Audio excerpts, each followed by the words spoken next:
जय हिंद, वंदे मातरम साथियों। मैं धर्मेंद्र रघुवंशी पुनः एक नए वीडियो में आप सभी का बहुत बहुत स्वागत करता हूं।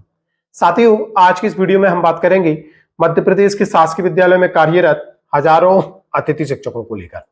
साथियों, हाल ही में अतिथि शिक्षकों से संबंधित कुछ महत्वपूर्ण अपडेट विभाग की तरफ से निकलकर सामने आए थे। अब अतिथि शिक्षक ऐसे में इंतजार कर रहे हैं कि क्या कुछ निर्णय उनके लिए विभाग या शासन स्तर से लिए जाते हैं। वैसे तो अगर बात करें हम अतिथि शिक्षकों की, तो विगत 5 माह से उन्हें मानदेय ही प्राप्त नहीं हुआ था, लेकिन हाल ही में डीपीआई ने आवंटन आदेश जारी कर दिया था और संबंधित अतिथि शिक्षकों को दिसंबर तक का मानदेय भुगतान करने के निर्देश जारी किए थे।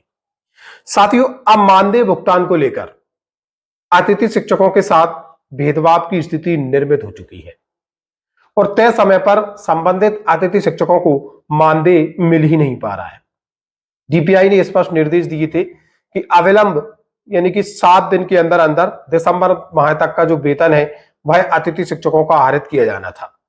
लेकिन कई जगह स्थिति ऐसी निर्मित हुई है जहां पर कहीं अतिथि शिक्षकों को 1 माह का वेतन दिया जा रहा है, कहीं 2 माह का, कहीं 3 माह का, तो कहीं कुछ अतिथि शिक्षक साथियों को 3 माह का और कुछ अतिथि शिक्षकों को 1 माह का एक ही स्थान पर। अब आप सोचिए, ऐसे में 5 माह से अपने मानदेय का इंतजार कर रहे अतिथि शिक्षकों के साथ स्थानीय स्तर पर डीडीओ स्तर से कुछ इस तरीके का खेल खेला जा रहा है। हाल ही में आपने लेटेरी की खबर देखी होगी, जहां पर एक अतिथि शिक्षक साथी ने आत्मदाह की कोशिश तक की है, जहां संबंधित अतिथि शिक्षक का आरोप है कि वहां पर केवल 40-50 अतिथि शिक्षकों को छोड़कर अन्य अतिथि शिक्षकों को 3 माह का मानदेय डाला जा रहा है और केवल 40-50 अतिथि शिक्षकों का 1 माह का मानदेय डाला जा रहा है। और कारण पूछने पर बताया जा रहा है कि बजट का शॉर्ट होना। साथियों, कई विकासखंड स्तर पर या डीडीओ स्तर पर हो सकता है वास्तविक रूप से बजट की शॉर्टेज हो, इसलिए अतिथि शिक्षकों का जो मानदेय है वह 2 माह और 3 माह का डाला जा रहा हो। वैसे अगर देखें तो पर्याप्त मात्रा में डीपीआई ने अतिथि शिक्षकों के मानदेय भुगतान को लेकर जो बजट है वह जारी किया है और दिसंबर तक के मानदेय भुगतान करने के निर्देश दिए हैं। बावजूद इसके लगातार डीडीओ स्तर से अतिथि शिक्षकों के मानदेय भुगतान को लेकर आनाकानी की जाती है। 7 दिवस में अतिथि शिक्षकों का मानदेय डल जाना चाहिए था, लेकिन बहुत कम स्थानों पर मानदेय भुगतान हुआ है, अधिकतर स्थानों पर मानदेय भुगतान नहीं किया गया है।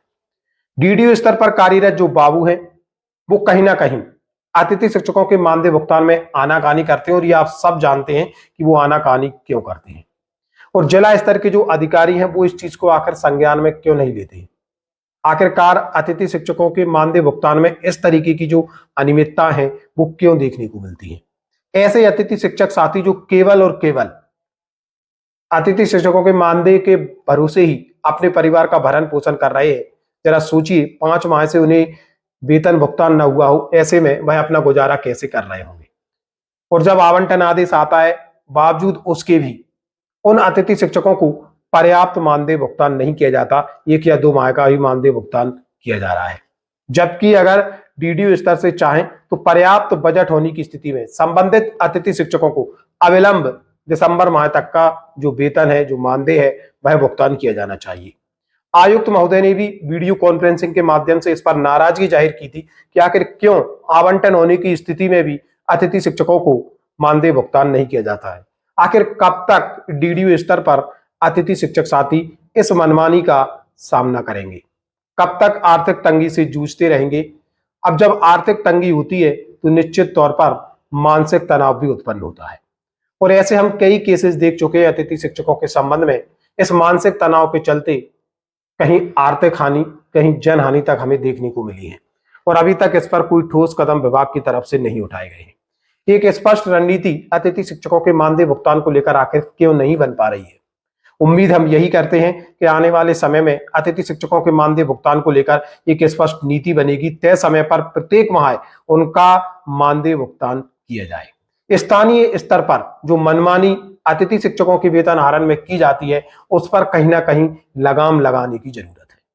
चाहे विकासखंड शिक्षा अधिकारी हो, जिला शिक्षा अधिकारी हो, इन मामलों को आवश्यक रूप से संज्ञान में लें, क्योंकि बहुत सारे अतिथि शिक्षक साथी ऐसे हैं जो केवल और केवल अतिथि शिक्षक की इस दायित्व के भरोसे ही अपने परिवारों का भरण पोषण कर रहे हैं। बहुत सारे अतिथि शिक्षकों के हमारे पास इस तरीके के प्रश्न आते हैं उनकी जो अपनी समस्याएं वो साझा करते हैं, तो वास्तव में और जो उनकी जो समस्याएं होती हैं वो यहाँ वास्तविक रूप से बता पाना थोड़ा कठिन कार्य है, दिल दहल जाता है। फिर भी तय समय पर उन्हें मानदेय भुगतान नहीं होता है। दुख जब होता है जब आवंटन आदेश भी जारी कर दिया जाता है और बावजूद इसके उनका मानदेय भुगतान समय पर नहीं होता है। हम यहाँ समस्त वरिष्ठ अधिकारियों से, जो हमारे सम्मानीय वरिष्ठ अधिकारी हैं, चाहे जिला स्तर से हो, विकासखंड स्तर से हो, उनसे अनुरोध करना चाहेंगे, कहीं भी अतिथि शिक्षकों का मानदेय लंबित हो, यदि पर्याप्त मात्रा में बजट है तो निश्चित तौर पर दिसंबर माह तक का उनका जो मानदेय है वह भुगतान कराने की कृपा करें। साथियों, कई जगह वास्तविक रूप से हम ये स्वीकार करते हैं कि बजट शॉर्टेज की समस्या हो सकती है, लेकिन अधिकतर जिलों में बजट शॉर्टेज की जो समस्या है वह नहीं होगी।